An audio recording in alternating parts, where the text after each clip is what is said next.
Bom dia, eu sou a Jennifer, sou estagiária aqui no CDH, estudo psicologia do IELUSC. Eu também, eu sou a Ana Ju, somos acadêmicas do 4º ano que vem é o último ano, então se verem a gente na rua, apenas nos abracem.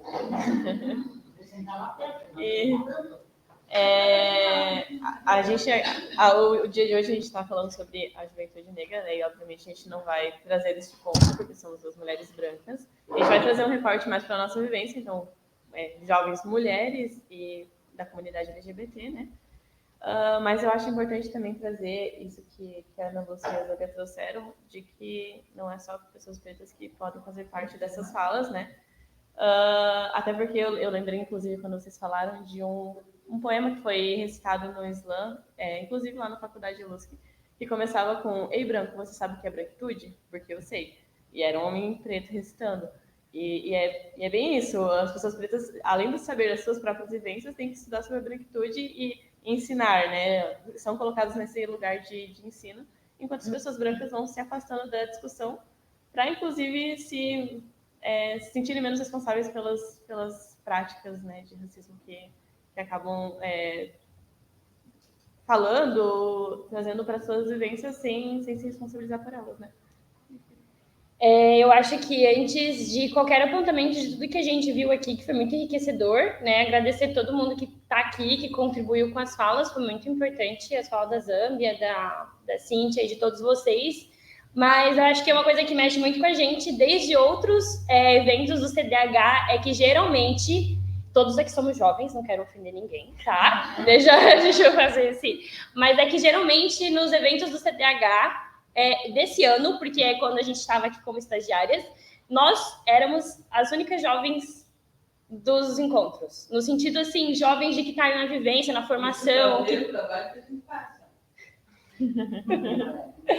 E isso é uma coisa que mexe muito com a gente, porque quando a gente ouve vocês falar que estão mais tempo no CDH, quando a Cíntia fala, quando eu morrer, quando não sei quem que vai ficar, e a gente sente que nós que temos esse peso, e para além disso, o quanto isso Nossa, fico emocionada de falar isso, gente. Mas o quanto isso é desafiador. Trazer a juventude, dentre tantas outras coisas que tem lá fora, que chamam a atenção da juventude, que mobiliza a juventude, trazer elas para dentro desses movimentos, sabe? Como a Ana Lúcia estava falando, né? É muito difícil a gente dar voz para os movimentos aqui, principalmente em Joinville. É muito difícil a gente criar novos movimentos, a gente ter um volume dentro desses movimentos, porque a gente fala pouco de políticas públicas de direitos humanos, de direitos das minorias aqui em Joinville. É muito apagada essa discussão. E pensar em formas, eu, a Ju e a Jenny estavam conversando ali da importância e do que possíveis projetos que a gente tenha que escrever para trazer a juventude, para trazer o letramento, para falar sobre os direitos humanos, para trazer sobre a emancipação, sobre a transformação social que precisa acontecer e que é a responsabilidade da juventude que está aqui hoje, e não da juventude de amanhã. Então, uma das coisas que mexem com a gente, assim, é justamente ser sempre as jovens que estão dentro desses espaços, né? A dificuldade de mostrar para as outras pessoas a importância de estar aqui, de que estar aqui não é uma perca de tempo, mas sim uma esperança, um respiro, né? Eu acho que aqui em Joinville os movimentos perderam muito, e aqui eu vou parafrasear a Valdete, o tesão. A Valdete trazia muito isso nas aulas, né? Que os movimentos sociais, eles eram muito maior com a juventude por conta desse tesão, a vontade de fazer a revolução, como a Cintia traz, né? Que são os jovens que vão fazer essa revolução. E eu acho que teve muitos recortes que fizeram com que as pessoas, os jovens, perdessem esse tesão. Então teve o Corona, né, que todo mundo parou, não tinha mais reuniões de movimentos, então eles foram esfriando, né? Esse ano, a gente estava tentando lembrar de algum movimento, sei lá, o Passe Livre, por exemplo, que eu não sei se tiveram alguma movimentação esse ano, eu lembro de algo no ano passado, mas bem específico um movimento apenas, né? Então, acho que a gente precisa reviver esses movimentos para trazer a juventude, porque estar aqui no sábado de manhã, enquanto, sei lá, tá de ressaca de sexta, ou tá querendo fazer alguma coisa no final de semana, trazer eles para cá só para falar sobre direitos humanos é algo que precisa primeiro ser plantado uma sementinha. A gente precisa trazer esse tesão de volta para as pessoas lutarem, porque eu acho que também com tudo que aconteceu, com o desgoverno, né, antigo, eu acho que as pessoas perderam muito a esperança em políticas públicas, em lutas, né? Então, acho que a gente precisa pensar realmente em projetos para trazer eles de volta para cá. Porque tudo se tornou política partidária, né? A gente sabe que direitos humanos não está dentro desse recorte, né? Porque não tem como não estar, mas é tudo da política partidária, quando na verdade isso vem antes, né? Dessas discussões que surgem a partir da política. Então, trazer de volta essa importância e mostrar para os jovens que se a gente não luta, a gente perde as coisas, porque é muito essa coisa do que foi garantido, está garantido. E, na verdade, e aí fica esse sentimento para eles, assim, sabe? Quando, na verdade, a gente vê diversas vezes nossos direitos sendo... Por exemplo, não tem política pública para a juventude. Não tem espaço para a juventude criar. Porque para a juventude criar alguma coisa, ela precisa estar dentro de uma academia, ela precisa estar dentro... Porque não tem espaço. Então, a possibilidade de a gente criar isso é com os movimentos, sabe? E a gente vê alguns movimentos acontecer isoladamente, mas não se vê uma união dos movimentos, assim, sabe? E essa é uma importância que a gente dá para o coletivo, assim, né? E a gente vê também os movimentos tentando se fazer presentes em Joinville e sendo cortados até pela própria prefeitura, né? Então, o movimento da arte, por exemplo, que não são valorizados, não querem pagar os artistas para apresentarem, mesmo tendo gasto não sei quantos para fazer só um enfeite, né? Colocou luzinha, iluminação, mas as pessoas é porque é a prática capitalista, né? A gente paga pelas coisas. Mas agora os trabalhadores os trabalhadores não. Mas é isso mesmo. Quando eu levava os filhos para a Casa da Cultura, e não tinha um lugar para eles se entrosarem dentro da própria... As várias atividades não tem um lugar assim para você se entrosar. Ou você vai fazer uma apresentação, ou você está dentro da sala de aula. Ponto, acabou. Né? Então, esse favorecer a própria comunidade ali dentro, a ter seus espaços para se encontrar, para fazer música em grupo e coisa, não existe. Colocaram o concreto no chão, né, para não ter mais esses espaços para as pessoas falarem.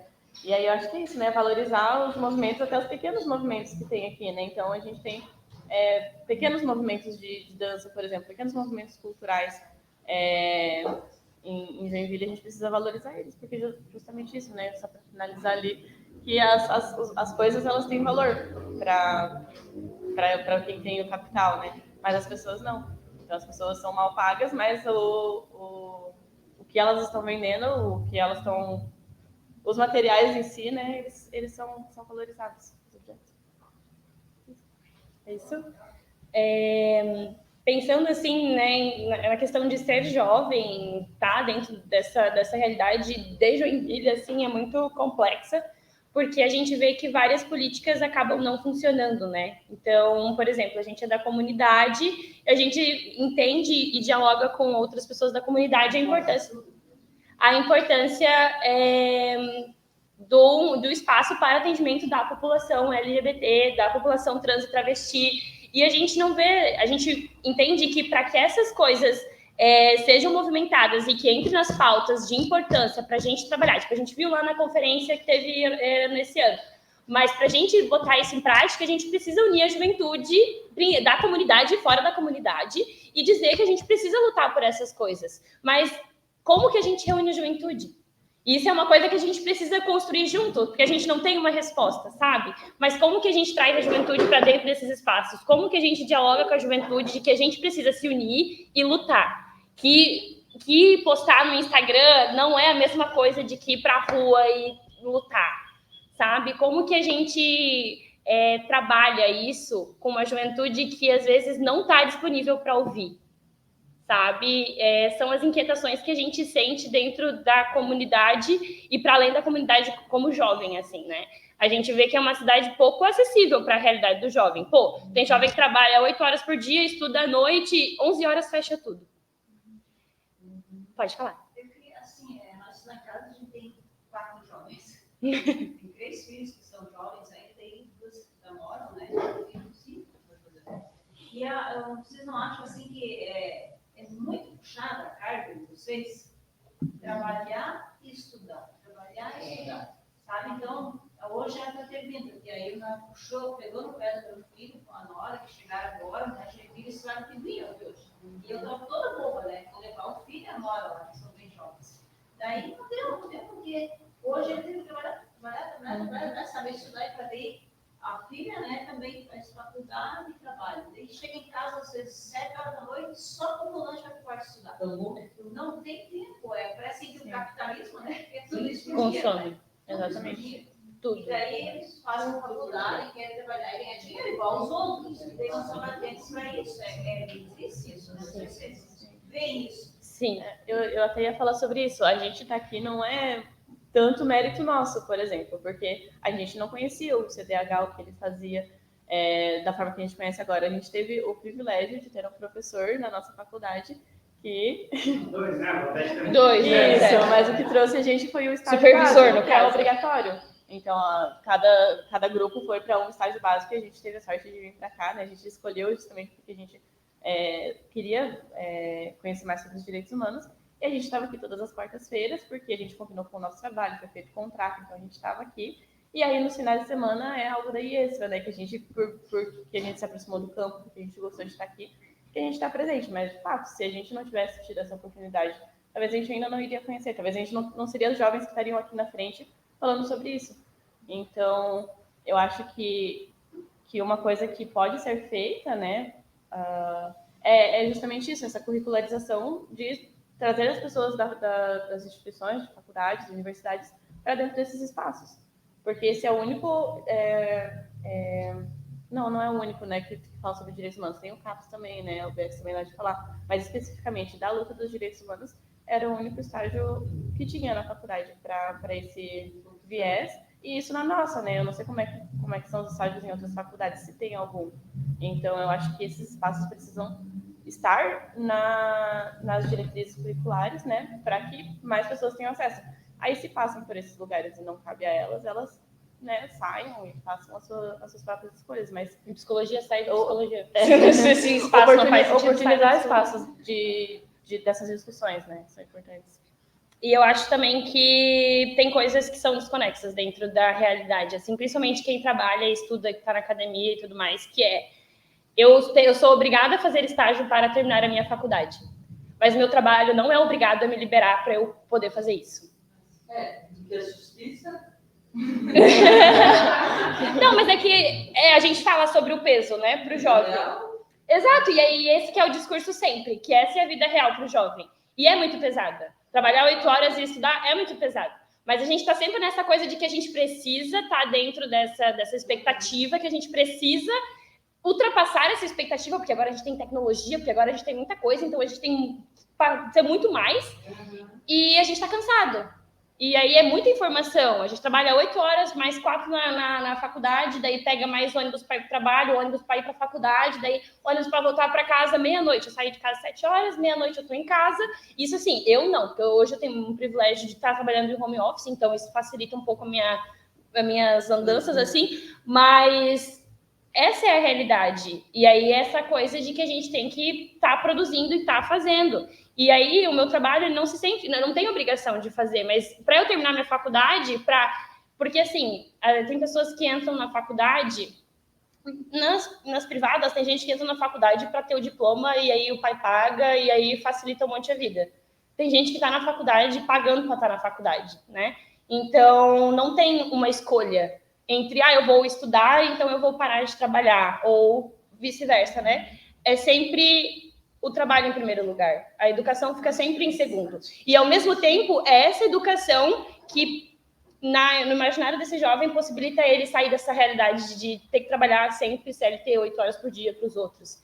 Então, é muito pesada a carga. E isso dificulta muito para o jovem estar na militância. Porque a gente também precisa lembrar, né? A Zâmbia pode ajudar um pouco nesse sentido de que quem foram os jovens que fizeram a revolução? Aprendi isso com a Valdete. Quem foram os jovens que fizeram a revolução? Eram jovens de classe média que tinham a possibilidade de estar fazendo a revolução.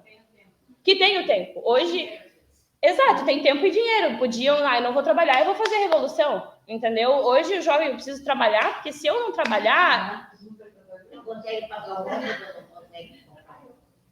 Exato. Então, assim, e isso que a gente está falando aqui de um recorte de diversos privilégios, assim, né? E aí a gente vai cada vez mais descendo e vendo quanto mais as pessoas vão sendo afastadas dessas possibilidades, assim, sabe? Então, sim, é muito difícil. E a gente vê que os adoecimentos cada vez crescem mais nos jovens e tudo mais.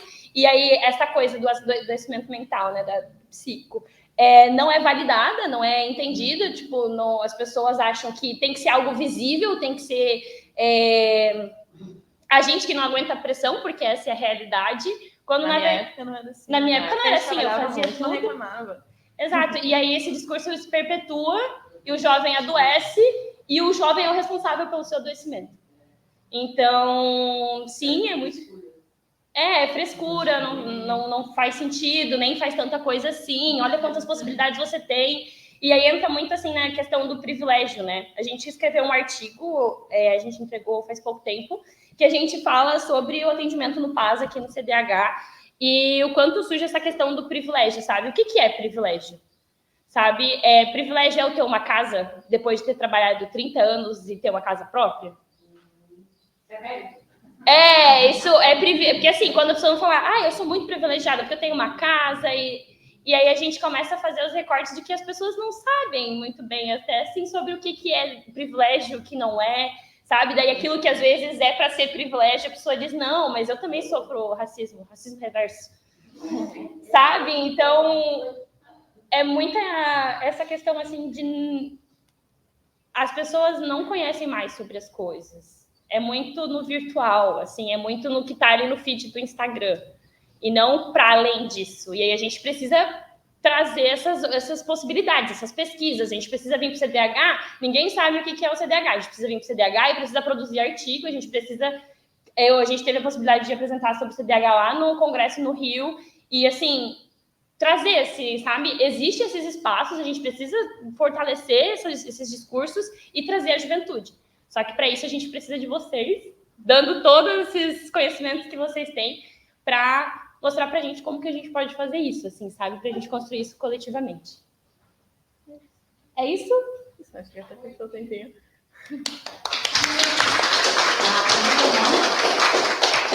Hoje em dia não dá também...